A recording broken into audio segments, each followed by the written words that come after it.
So in Hermanus, you I was shook. confronted by whiteness. Shook for days. Shook. As someone who's traveled the country, met a lot of people, would you say that most white people suffer from whiteness?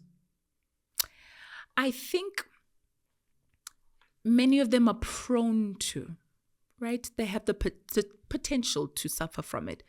A lot of them don't, but there's always a possibility of watching the news and thinking all of them, which means all these black people want to steal, or having an encounter with a rude or arrogant cashier, which is usually would be black on black violence, but then think all of them are the same. And I think it's high time that they are educated and educate themselves to understand that, hey, there are black people who don't like what's going on in the country, who don't like the current government, who also are just as affected and just as annoyed by load shedding as we are, and who are suffering as a result of water shortages, etc. And they're black, and it's along the color spectrum, right? So, and I think when people understand that we're not going to vote on color lines, we don't all support ANC because we're black, right? And we're not all corrupt because we're black. And they will then say, no, Tina, we collude in the private sector, but the Africans in government are corrupt. Looting. They loot, but looting also, Steinhoff was looting also. No, it was accounting irregularities.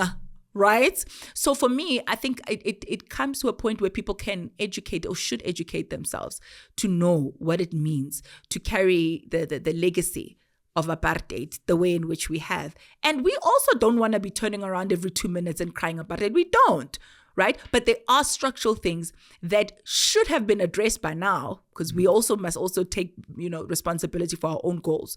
But that are a legacy that needs to be addressed. For example, in our psyche, like I said, in our psyche, whiteness has taught us that there's everything wrong with being non-white even. That was a label that was given, not even just being black. So for example, in our songs that we sing at a wedding, there's the song Twang Twang Twang, Limon Ngwana o tshwana le le colored. The bride is so beautiful, she looks colored. Oh, she's so beautiful, pretty. she's so close to whiteness, Those are things that we need to deal with, because we ourselves as black people, and this is what Miko was speaking about, we've been so indoctrinated that our default is to think that white is better. Our default is to think that if you go into and I had these real life experiences where I was going to a friend's house, and the then partner was white, and the friend tells the mom, "Oh, mom, Ayanda's coming with so and so." In my house, oh my gosh, the white person has come to my house. Is everything okay, guys? Let's fix this, etc., etc. Whereas my own mom as well, because of the upbringing that she had, would go around, and it was an accomplishment to have daughters who were married to white people. It was like a degree. It was huge. Like she would carry whenever people would ask, "Oh, how are your daughters?" "They're fine. They're married to white people." It's your claim to fame. It's your claim to fame. And that's a psychological thing that we need to unlearn as a people. So when you say, no, forget about apartheid didn't do anything. And yet we're constantly seeing reminders of how we are excluded because of race of it. And if someone doesn't speak English with the twang that I'm using now, that person is automatically seen as an imbecile or someone who's unintelligible, or not intelligent. So I think it's important that we extend grace to one another, and we work with the group of South Africans who are white people, but who don't subscribe to whiteness, and black people that don't subscribe to whiteness. You didn't really give me a direct answer. So I'm going to rephrase. Do you think most white people are willing to sacrifice their white privilege for the benefits of the greater country? I think a lot of them don't know they have white privilege. I think a lot of the problem, yes, they are, I wouldn't say in the minority. I would say it's 50-50, if not 60-40, those white South Africans. Remember when I started this, I said, white people are not the problem. Whiteness is the problem, or white privilege is the problem. White people in this country, some of them are genuinely shook, like they're confused. They don't know, why are you so angry? I also have to work to get my child to go to university. Yeah. I also have to struggle to put food on the table. I also don't like load shedding. So they literally are confused. Why do we keep saying white privilege? Why do we keep saying whiteness? It's ignorance, because they don't understand. When we say white privilege or whiteness, we speak about the psychosocial and socioeconomic benefit that white people derive just by being white. By entering a room, they are assumed to be more intelligent than the black.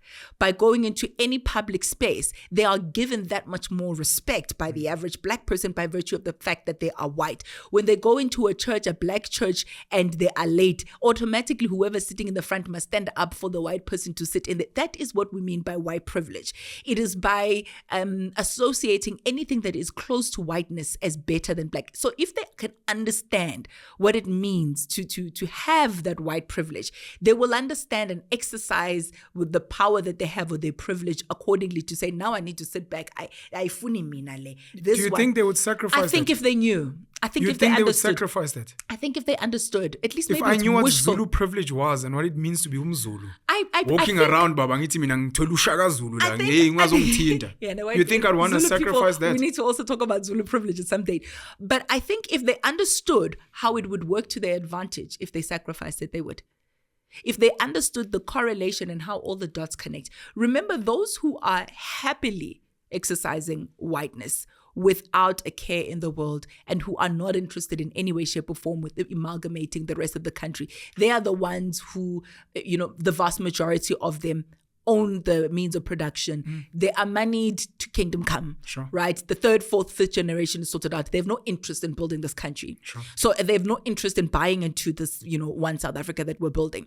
At the moment, at least, they don't have interest. But then the vast majority who we're working with in your office blocks who are living next to them in the community, if they would understand how your white privilege is hampering our collective growth and development. But if you were to cede some of it in exchange for these freedoms that you want, in exchange for this safety and security, in exchange for this economic growth, I feel that there could be a compromise that could be reached.